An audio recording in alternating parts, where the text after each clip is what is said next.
Right, I wanted to go through some Surya Namaskar poses and then talk you through the sequence of a modified Surya Namaskar A or Sun Salutation A and then a full version. So you have to be careful in these commonly used poses for any repetitive stress injury on the body.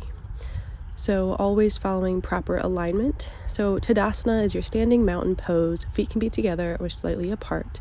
Giving some self-adjustments here because you need to release the shoulders away from the ears, stacking the shoulders over the hips and the hips over the ankles. Engaging your lower abdomen so your lower ribs and your hip bones are moving towards each other while your shoulders are broad and you're releasing your tailbone away towards the backs of your thighs. So your butt is not clenched here, but your legs are strong. And then this is your Urdhva Hastasana, or arms overhead pose. So you're holding your Tadasana strong and steady, but your arms are extended up overhead. So your shoulders are releasing down your back. So they don't have to go in line with your ears. If they need to be forward a little bit, that's totally fine. So folding forward, you want to keep a long spine if possible and bend your knees.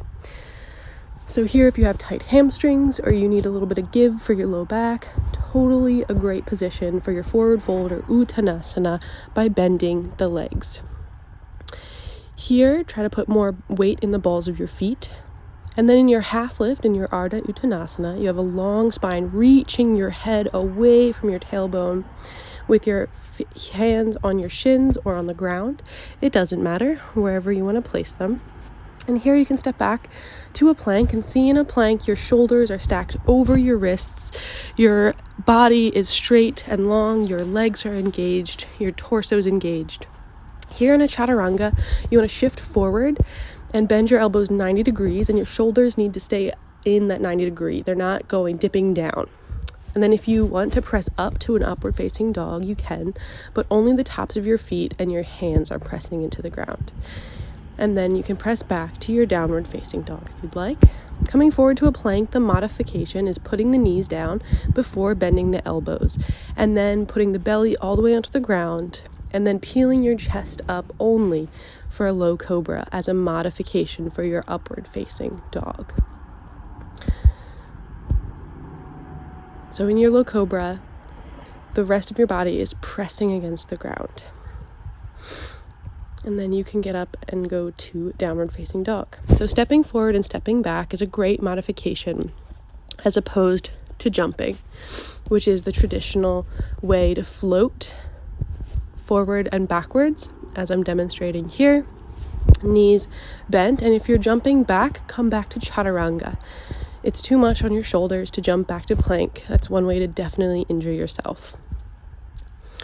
So I'm going to show you first one round of a modification, Surya Namaskar A, and then a full. So inhale your arms up overhead in Tadasana. Exhale, fold forward, bend your knees. Inhale, half lift. Exhale, step back to plank. Put the knees down, bend your elbows, come to your belly. Inhale to a low cobra, peeling the chest off the ground. And exhale to your knees through child's pose, tucking the toes under and pressing back to downward facing dog, or Adho Mukha Svanasana.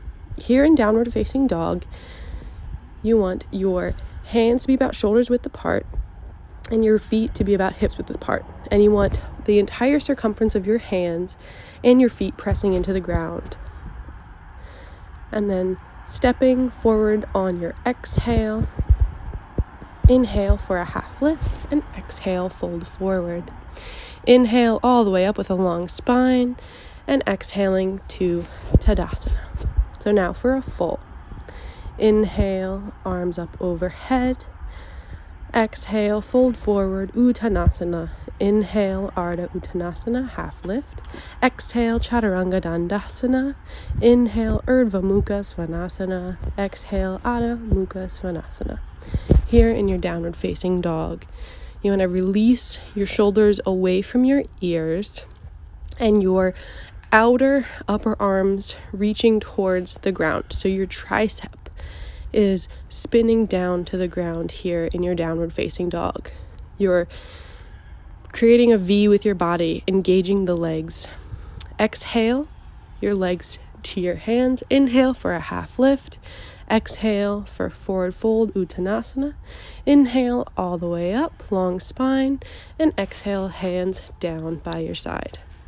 So I hope this helps. Thanks.